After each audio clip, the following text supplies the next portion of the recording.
Assalamualaikum warahmatullahi wabarakatuh. Waalaikumsalam warahmatullahi wabarakatuh. Waalaikumsalam warahmatullahi wabarakatuh. Selamat pagi semuanya. Bagaimana kabarnya hari ini? Apakah semuanya dalam keadaan sehat? Alhamdulillah. Alhamdulillah Sehat, Bu. Bagus. Pagi-pagi ini kita harus tetap semangat ya, walaupun kita belajar secara virtual, tidak menghambat kita untuk mencari ilmu. Semoga pandemi ini cepat berakhir dan kita bisa kembali untuk sekolah tatap muka seperti sedia kala. Pasti Ananda semua di sini rindu sekolah kan? Ya, Bu. Iya, Bu. Rindu. Nah, oleh karena itu kita harus tetap menjaga kebersihan dan menerapkan pola hidup sehat ya. Apakah Ananda semuanya di sini sudah sarapan? Sudah, Bu. Sudah, Bu. Saya belum, Bu. Sudah, Bu. Kenapa Anjali belum sarapan? Telat bangun tadi, Bu. Nggak keburu makan. Ya, sebaiknya Anjali lebih cepat bangun ya, supaya bisa sarapan sebelum pembelajaran dimulai. Dan tidak boleh ada yang begadang. Bagi semua Ananda, tidak boleh ada yang begadang ya. Baik, Bu. Baik, Bu. Iya, Bu. Baik, Bu. Apakah semuanya siap untuk belajar? Siap, Bu. Insyaallah, Bu. Nah, sebelum pembelajaran dimulai, kita berdoa terlebih dahulu kepada ketua kelas. Silakan pimpin doanya. Baiklah, siap gerak. Hormat gerak. Tegak gerak. Berdoa dalam hati. Selesai. Amin. Baiklah, sebelum kita memulai pembelajaran, Ibu akan mencek kehadiran Ananda satu persatu. Yang pertama, Anjali Hayatul Sahda. Hadir, Bu. Anissa Ardianisga. Apakah hadir? Hadir, Bu. Ainil Fitri. Apakah hadir? Hadir, Bu. Beni Simatupang. Hadir, Bu.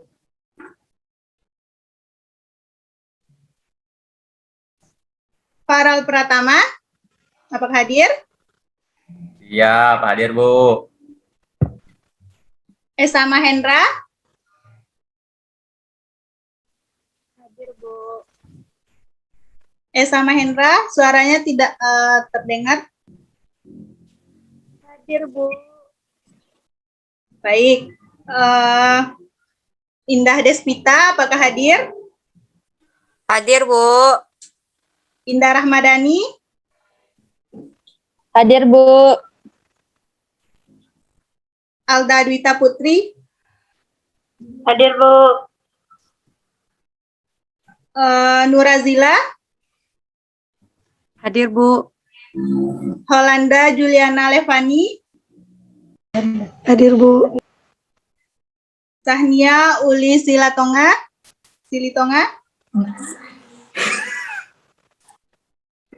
Hadir, Bu. Vidya, apakah hadir?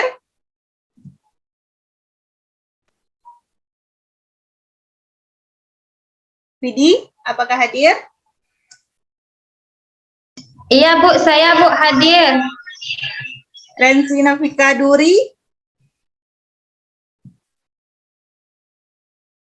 Rensi Nafika Duri, apakah hadir? Hadir, Bu. Agil Prawinata. Hadir, Bu. Febrianda. Siap hadir, Bu. Baik. Adakah nama Ananda yang belum Ibu tersebut? Ya, Suci Salsabila, apakah hadir? Hadir, Bu. Baik, semuanya hadir ya. Iya, Bu. Iya, Bu. Iya, Bu. Baiklah, pada minggu ini kita masuk kepada KD 3.12, yaitu materi tentang sistem reproduksi pada manusia. Sebelum Ibu lanjutkan materi ini, Ibu akan sedikit mengulang pemahaman Ananda tentang materi minggu lalu, yaitu senyawa psikotropika. Siapa yang masih ingat apa itu senyawa psikotropika? Saya, Bu. Ya, Rensi, Senyawa silakan.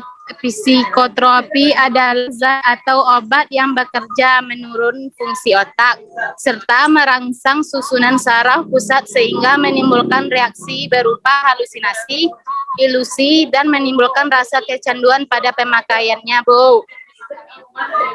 Benar, jawaban yang diberikan Rensi sudah benar. Apakah untuk materi minggu lalu ada yang ingin ditanyakan lagi?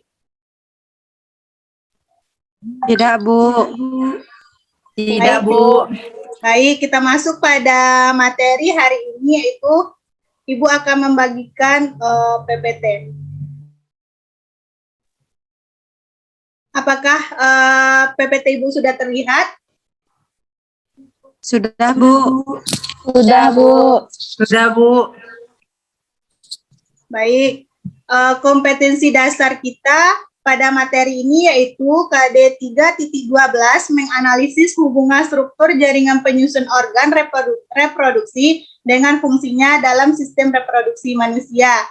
4.12 menyajikan hasil analisis tentang dampak pergaulan bebas, penyakit dan kelainan pada struktur dan fungsi organ yang menyebabkan gangguan sistem reproduksi manusia serta teknologi sistem reproduksi. Metode pembelajaran kita hari ini yaitu menggunakan model pembelajaran discovery learning dengan pendekatan saintifik serta metode diskusi, penugasan, tanya jawab, dan presentasi. Adapun indikator pencapaian kompetensinya, yang pertama memahami struktur dan fungsi ala-ala reproduksi pada manusia. Kedua, menentukan proses spermatogenesis dan oogenesis. Yang ketiga, menentukan proses ovulasi dan tahap menstruasi, fertilisasi, gestasi, serta persalinan. Yang untuk 4.12-nya, yang pertama, menganalisis kelainan atau penyakit yang berhubungan dengan sistem reproduksi. Kedua, menemukan informasi tentang teknologi yang berkaitan dengan sistem reproduksi manusia. Yang keempat, menentukan metode kontrasepsi dan menentukan informasi tentang dampak pergaulan bebas. Dan tujuan pembelajaran kita hari ini yaitu peserta didik dapat memahami struktur dan fungsi ala-ala reproduksi pada laki-laki, peserta didik dapat memahami struktur dan fungsi ala-ala reproduksi pada perempuan, peserta didik dapat menganalisis kelainan atau penyakit yang berhubungan dengan sistem reproduksi, peserta didik dapat menemukan informasi tentang teknologi yang berkaitan dengan sistem reproduksi. Peserta didik dapat menemukan informasi tentang dampak pergaulan bebas. Dan yang terakhir, peserta didik dapat menemukan informasi tentang metode kontrasepsi. Materi pokok pada materi ini yaitu yang pertama sistem reproduksi pada laki-laki, sistem reproduksi pada perempuan, gangguan sistem reproduksi, teknologi sistem reproduksi, yang terakhir yaitu dampak pergaulan bebas. Nah, sebelum pembelajaran Ibu lanjutkan, Ibu ingin bertanya dulu nih, mengapa setiap makhluk hidup itu selalu bereproduksi? Pernah nggak terpikir dari Ananda? Ya, siapa yang bisa jawab? Saya, Bu. Ya, silahkan. Sania. Menurut saya, makhluk hidup itu berproduksi untuk menghasilkan keturunannya agar tidak punah. Bagus, jawaban yang diberikan Sania sudah tepat. Dan ada lagi yang ingin berpendapat? Jawab, Bu. Boleh, Bu. Ya, silahkan. Menurut saya, makhluk hidup tuh bereproduksi bertujuan untuk mempertahankan keberadaan jenisnya, Bu. Bagus. Jawaban yang diberikan Sania dan Farel sudah tepat sekali. Dan Ibu akan memperkuat lagi bahwasanya mengapa makhluk hidup itu selalu bereproduksi, karena bagi makhluk hidup, reproduksi berfungsi untuk meneruskan atau melestarikan jenisnya supaya tidak punah. Makhluk hidup ini berkembang biak dengan dua cara. Yang pertama, aseksual atau yang kita sebut tidak kawin, atau disebut juga dengan membelah diri. Dan secara seksual atau disebut dengan kawin. Jadi, sampai di sini apakah Ananda sudah paham? Atau ada yang ingin tanyakan lagi? Paham, Bu. Insya Allah paham, Bu. Bagus. Paham, Bu. Nah, sekarang Ibu akan menayangkan sebuah video tentang sistem reproduksi manusia. Oh ya, sebelumnya Ibu akan menjelaskan pengertian sistem reproduksi. Sistem reproduksi merupakan kegiatan berkembang biak untuk melahirkan keturunan. Sistem reproduksi pada manusia terdiri dari rangkaian organ dan zat. Organ dan zat pada sistem ini saling berinteraksi untuk mendukung proses perkembangbiakan. Nah, Ibu akan membagikan sebuah video.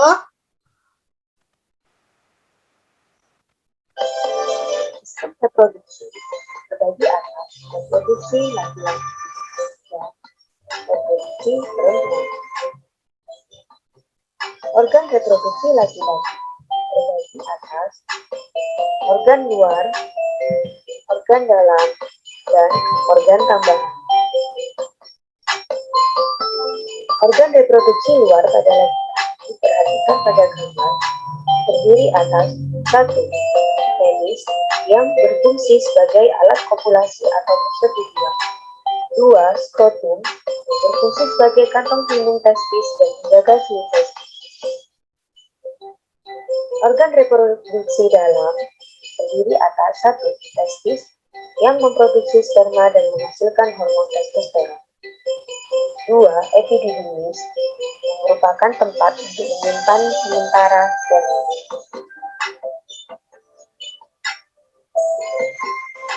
Organ reproduksi dalam lainnya yaitu vascular untuk menyalurkan sperma dari epididymis menuju vesika sehingga. Uretra merupakan saluran untuk mengeluarkan sperma dan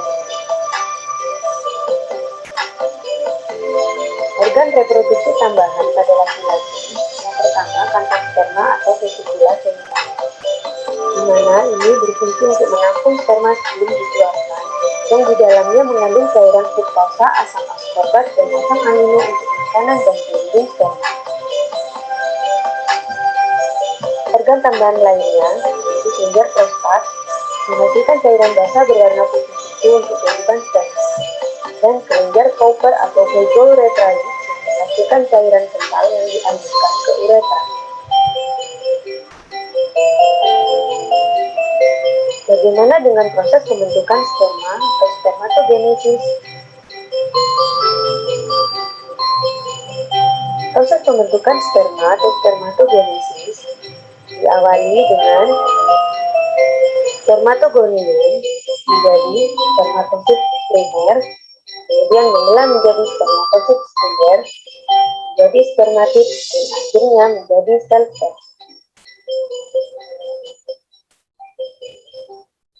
Selanjutnya, organ reproduksi perempuan terdiri atas organ luar dan organ dalam. Organ reproduksi luar wanita dapat kalian lihat pada gambar yang terdiri atas vulva, labio mayora, labio minora, klitoris atau tonjolan kecil, orifisium uretrae atau lubang kecil, himen yaitu selaput yang mengelilingi lubang vagina.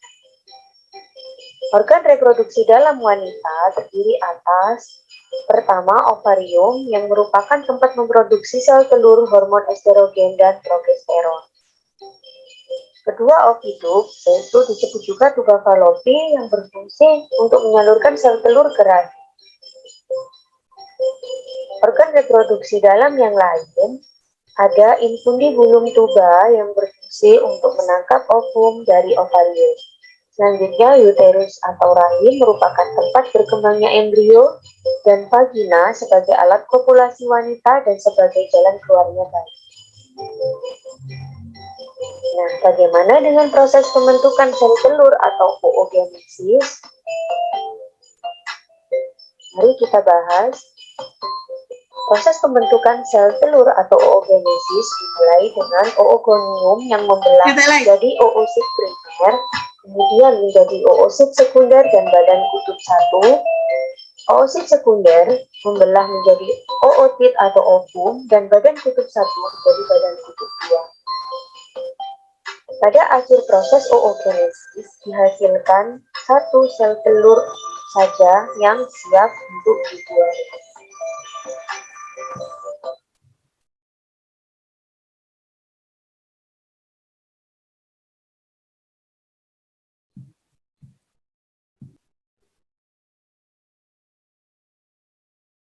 Nah, setelah Ananda mempelajari video tadi, adakah yang ingin bertanya? Saya, Bu. Ya, silahkan Ainil. Terima kasih, Bu. Izin bertanya, Bu, pada organ mana tempat zigot berkembang menjadi janin, Bu? Bagus, pertanyaan dari Ainil cukup bagus.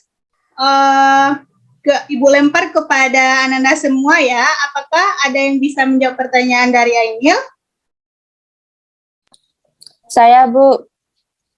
Iya, silahkan Indah. Jawabannya rahim, Bu. Benar. Jawaban yang diberikan Indah benar, yaitu rahim. Jadi organ tempat zigot berkembang itu menjadi janin adalah rahim atau uterus. Rahim atau uterus ini adalah tempat di mana zigot berkembang menjadi janin yang terbentuk pada proses reproduksi. Bentuknya seperti buah pir dengan ukuran yang lebih kecil, namun dapat membesar jika ada di dalam janinnya. Itu jawabannya. Apakah Anil sudah paham? Paham, Bu. Bagus. Adakah yang ingin bertanya lagi? Tidak, Bu. Tidak, Bu. Baik, Ibu akan melanjutkan materinya. Materi selanjutnya yaitu macam-macam hormon reproduksi pada manusia. Yang pertama yaitu follicle stimulating hormone atau yang bisa kita sebut FSH. Hormon reproduksi ini diproduksi di kelenjar pituitari, yaitu kelenjar di otak yang berukuran sebesar kacang polong. Yang kedua yaitu luteinizing hormone atau hormon LH. Hormon LH ini juga diproduksi di kelenjar pituitari dan kerjanya saling melengkapi dengan hormon FSH. Yang ketiga yaitu hormon testosteron, yaitu kadar hormon testosteron pada pria lebih tinggi dibandingkan perempuan. Yang keempat yaitu hormon estrogen.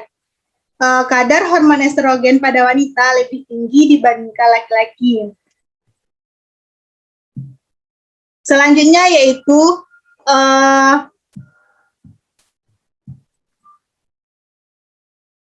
pada fase siklus menstruasi ini terdiri dari fase siklus ovarium dan siklus endometrium uterus. Pada fase siklus ovarium ini terdiri dari fase folikel dan fase luteal. Nah, pada siklus endometrium ini terdiri dari fase menstruasi atau haid, yang kedua fase proliferasi, dan yang ketiga yaitu fase sekretori atau progestasi.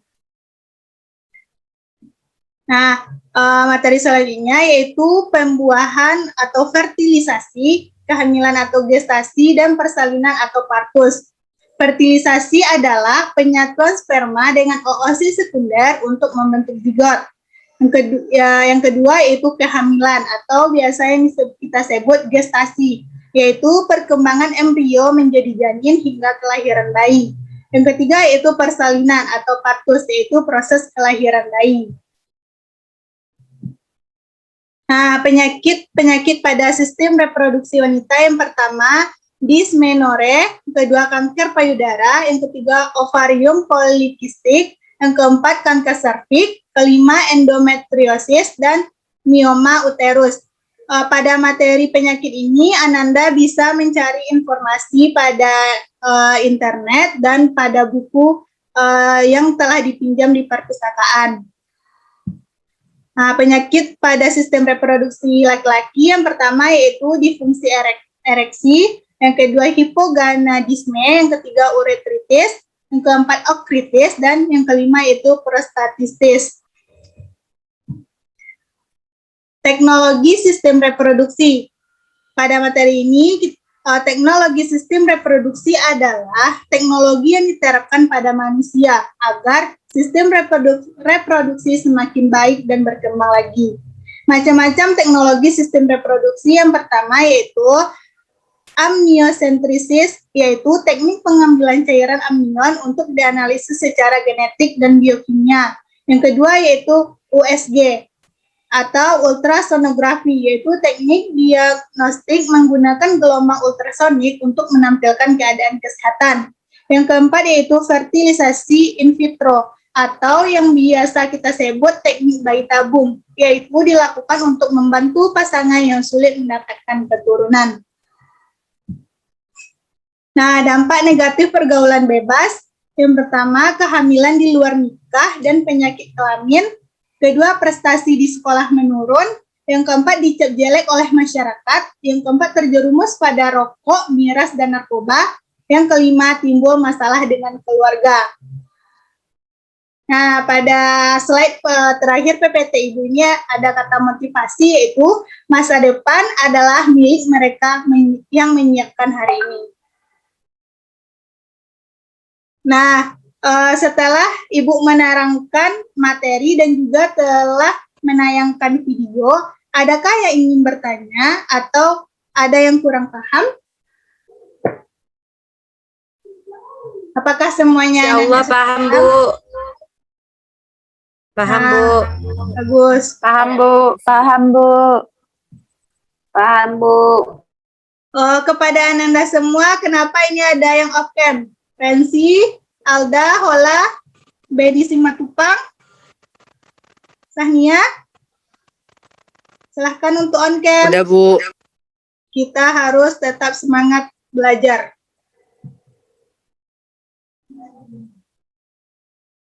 Udah on cam ya?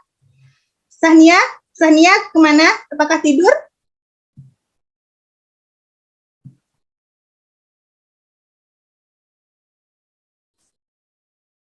Ya, bagus, semuanya harus on cam ya. Nah, baik, jikalau Ananda sudah paham, Ibu akan memberikan pertanyaan. Bagi yang menjawab pertanyaan dari Ibu, Ibu akan menambahkan nilai UH pada minggu lalu untuk 10 poin. Dan semuanya mengaktifkan kamera, tidak ada yang tidur, apalagi sambil membuka aplikasi lain. Semuanya harus fokus ya. Baik, Bu. Iya, Bu. Baik, Oke, Bu. pertanyaan Iya, yang Bu. pertama. Baik, Bu. Silahkan didengarkan baik-baik ya. Ya, Ibu Bu. akan menambahkan 10 poin nih. Iya, Bu. Pertanyaan pertama. Sebutkan organ reproduksi luar pada laki-laki. Siapa yang bisa jawab? Saya, Bu. Saya, Bu. Silahkan kepada Ibu Unjuk Suci. Hadir, Bu. Baik, Bu. Izin menjawab, Bu. Ya, silahkan. Menurut saya penis dan testis, Bu. Bagus, jawaban diberikan Suci sudah benar. Ibu akan menambahkan nilai Suci 10 poin. Nah, untuk pertanyaan yang kedua, yaitu apakah organ penghasil ovum pada alat reproduksi wanita? Siapa yang bisa jawab? Saya, Bu. Ya, silahkan, Vidi.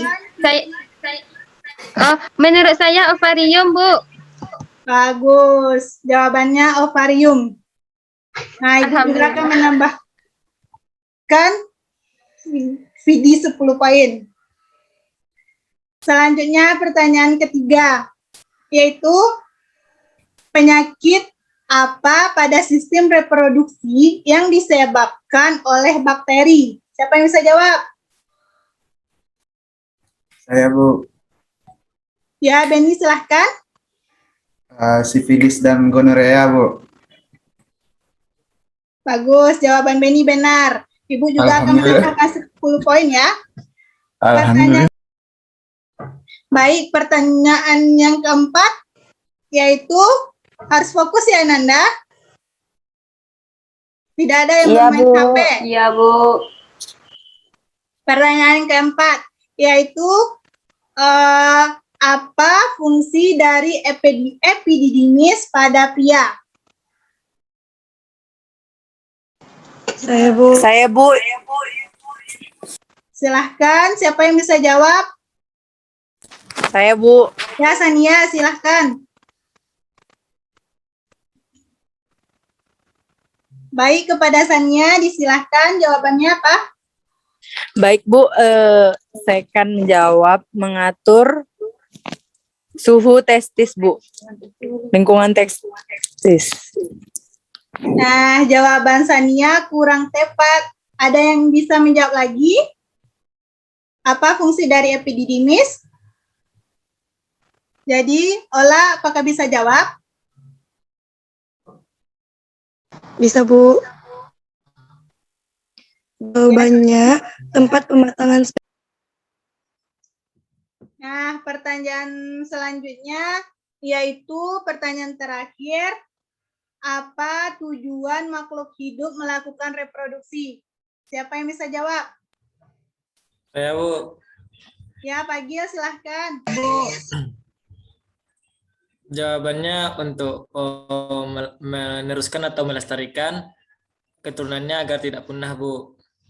Bagus, jawaban Pak Gil sudah benar. Jadi Pak Gil juga mendapatkan 10 poin. Dan selanjutnya, adakah yang ingin ditanyakan lagi? Karena pertanyaannya sudah habis. Adakah yang Tidak, masih Bu. ditanyakan? Tidak, Bu. Baiklah, sepertinya Ananda sudah paham semua ya. Selanjutnya Ibu akan memberikan LKPD dan membagi kelompok. LKPD-nya sudah Ibu kirim di WA Group, silahkan di-download dan didiskusikan bersama kelompoknya. Kelompok 1, Zila, Ola, Ainil, Vidi, dan Suci. Kelompok 2, Anissa, Anjeli, Irma, Indah, dan Virgo. Kelompok 3, Farel, Esa, Sania, Indah, dan Mulia. Yang kelompok 4 yaitu Rensi, Fagil, Alda. Untuk kepada kelompok yang sudah Ibu pilih, silahkan mengerjakannya selama 15 menit. Paham?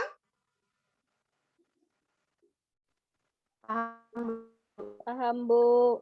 Ya, silahkan untuk dikerjakan. Bu. Baik Bu. Baik Bu. Baik, Bu. Baik, Bu. Baik, waktunya sudah cukup ya, sudah 15 menit. Silahkan kelompok 1 untuk mempresentasikan hasil diskusinya untuk aktivitas 1, kelompok 2 untuk aktivitas 2, kelompok 3 untuk aktivitas 3, dan kelompok 4 untuk aktivitas 4. Silahkan kelompok 1 dimulai. Baik Bu, terima kasih atas kesempatannya. Perkenalkan kami dari kelompok 1 akan mempresentasikan aktivitas 1 yaitu mengidentifikasi organ-organ penyusun sistem reproduksi pada laki-laki. Baiklah, yaitu yang pertama atau bagian A seperti yang digambar itu adalah vas deferens. Vas deferens ini adalah saluran panjang yang mengarah ke atas dan merupakan lanjutan dari epididymis, berfungsi menghubungkan epididermis dan uretra. Itu yang gambar bagian B itu adalah uretra. Uretra itu saluran yang terdapat dalam penis, merupakan akhir dari saluran reproduksi, berfungsi sebagai saluran keluarnya sperma dan urin. Yang C adalah penis. Penis itu adalah bagian luar organ reproduksi laki-laki yang berfungsi sebagai saluran kencing atau urin dan saluran sperma. Yang bagian D yang di bawah itu adalah skrotum. Skrotum ini merupakan bagian seperti kantung yang di dalamnya terdapat testis yang berfungsi untuk menjaga suhu testis agar sesuai untuk reproduksi sperma. Yang E adalah testis. Testis adalah bagian yang bentuknya bulat, telur yang tersimpan dalam skrotum. Fungsinya untuk memproduksi sperma dan hormon testosteron. Yang selanjutnya yang bagian F itu adalah epididymis. Epididymis adalah saluran yang keluar dari testis yang berbentuk seperti tanda koma dengan ukuran kurang lebih 4 cm. Berfungsi sebagai tempat penyimpanan sperma sementara. Yang bagian G yaitu Klenger Cowper atau bulbouretra. Yaitu bagian yang berbentuk seperti kacang yang terletak di bawah kelenjar prostat, berfungsi untuk menghasilkan lendir dan cairan bersifat basah. Yang berikutnya yang bagian H yaitu kelenjar prostat. Kelenjar prostat ini bagian yang berbentuk seperti kue donat yang terletak di bawah kantung kemih, berfungsi untuk menghasilkan cairan bersifat asam. Yang terakhir itu yang bagian I, yang bagian itu adalah vesicula seminalis. Vesicula seminalis, bagian yang berbentuk seperti kantung kecil, berukuran kurang lebih 5 cm, yang terletak di belakang kantung kemih. Fungsinya untuk menghasilkan zat-zat yang diperlukan untuk perkembangan sperma. Sekian dari kelompok kami kembalikan kepada Ibu Guru. Baik, terima kasih kelompok 1. Untuk jawaban dari kelompok 1, adakah yang berbeda pada kelompok lain? Adakah? Sama, Bu. Nah, baik. Untuk kelompok 2 akan mempresentasikan aktivitas 2. Kepada kelompok 2 disilahkan. Saya perwakilan dari kelompok 2 ingin menjawab. 1. Ovarium. 2. Saluran telur atau tuba Fallopi atau oviduk. 3. Infundibulum. 4. Rahim atau uterus. 5. Endometrium. 6. Cervix. 7. Vagina. Baik, terima kasih kelompok 2. Adakah jawaban yang berbeda dari kelompok lain atau sama? Sama, Bu. Baik, jawabannya semua sama ya. Untuk aktivitas 3, silahkan kelompok 3 mempresentasikannya. Perwakilan kelompok 3, silahkan.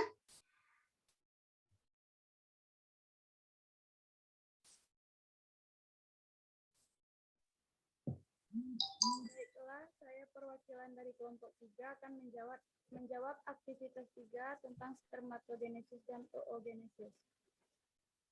Di mana spermatogenesis adalah proses pembentukan sel kelamin jantan atau sperma yang terjadi di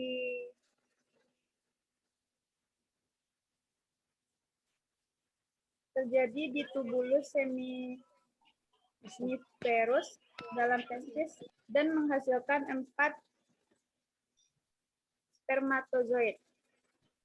Yang kedua yaitu oogenesis.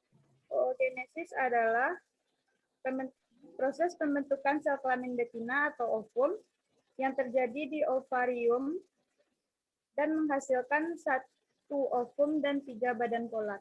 Sekian, terima kasih. Baik, terima kasih kelompok 3. Apakah jawabannya semua sama atau ada yang berbeda?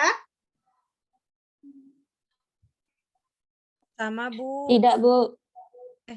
Baik, kita lanjutkan untuk aktivitas 4. Kepada keperwakilan kelompok 4 disilahkan. Baiklah, saya pertama ingin mempresentasikan hasil diskusi kami bagian 4. Yang pertama, apa yang dimaksud dengan fertilisasi? Fertilisasi ialah penyatuan sperma dengan oosit sekunder untuk membentuk zigot. Yang kedua, di manakah fertilisasi terjadi? Fertilisasi terjadi pada tuba fallopi atau oviduct. Dan yang terakhir, apa yang dihasilkan dalam peristiwa fertilisasi? Yang dihasilkan dalam peristiwa fertilisasi ialah zigot. Sekian dari kelompok 4. Terima kasih. Baik, terima kasih kelompok 4.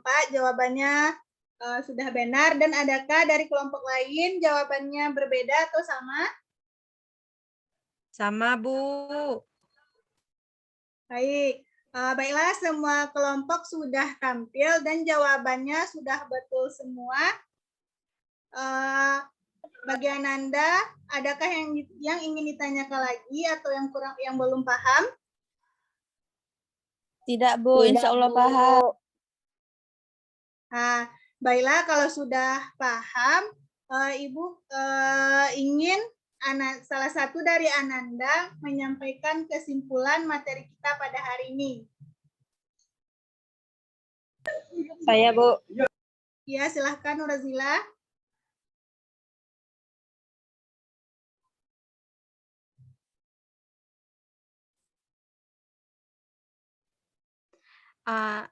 Kesimpulan materi kita hari ini yaitu tujuan makhluk hidup bereproduksi yaitu untuk meneruskan atau melestarikan jenisnya supaya tidak punah. Organ reproduksi pria terdiri dari eksternal yaitu penis dan skrotum, internal testis, epididymis, vas deferens, uretra, dan organ tambahan vesikula seminalis, kelenjar Cowper, dan kelenjar prostat, sedangkan organ reproduksi perempuan yaitu eksternal yaitu vulva dan internalnya yaitu ovarium, tuba fallopi, uterus, dan vagina. Proses yang terjadi pada sistem reproduksi laki-laki itu spermatogenesis dan pada perempuan disebut oogenesis. Sekian, Bu. Bagus, kesimpulan yang diberikan Nurazila sudah mewakili materi kita pada hari ini. Jadi Ibu perkuat lagi ya, sistem reproduksi merupakan kegiatan berkembang biak untuk melahirkan keturunan. Sistem reproduksi pada manusia terdiri dari rangkaian organ dan zat pada sistem ini saling berinteraksi untuk mendukung proses berkembang biak. Tujuan makhluk hidup ini bereproduksi yaitu untuk meneruskan atau melestarikan jenisnya agar tidak punah, dan juga untuk dan jangan lupa kepada Ananda untuk merawat alat reproduksi kita supaya tidak diserang penyakit atau bakteri, dan hindari juga pergaulan bebas. Nah, baiklah Ananda, materi kita sudah sampai atau sudah cukup. Demikian pembelajaran kita hari ini. Oh ya, sebelumnya ada yang ingin ditanyakan lagi? Tidak, Bu. Tidak, Bu. Nah, baiklah, demikian pembelajaran kita hari ini. Semoga ilmu yang Ibu berikan dapat bermanfaat bagi kita semua. Dan jangan lupa tugasnya dikerjakan dan dikumpul pada pertemuan minggu depan. Tugasnya sudah Ibu kirim di WA Group, silahkan Ibu download. Dan sebelum Ibu menutup pembelajaran, sebelum kita menutup pembelajaran pada hari ini, sebaiknya kita mengucapkan Alhamdulillah. Alhamdulillah. Alhamdulillahirabbil alamin. Nah, Ibu ada pantun nih. Malam hari makan nasi, minumnya Tarik, Bu, tarik. Ibu tutup pembelajaran hari ini. Sampai jumpa minggu depan semuanya. Wassalamualaikum warahmatullahi wabarakatuh. Waalaikumsalam. Waalaikumsalam warahmatullahi wabarakatuh.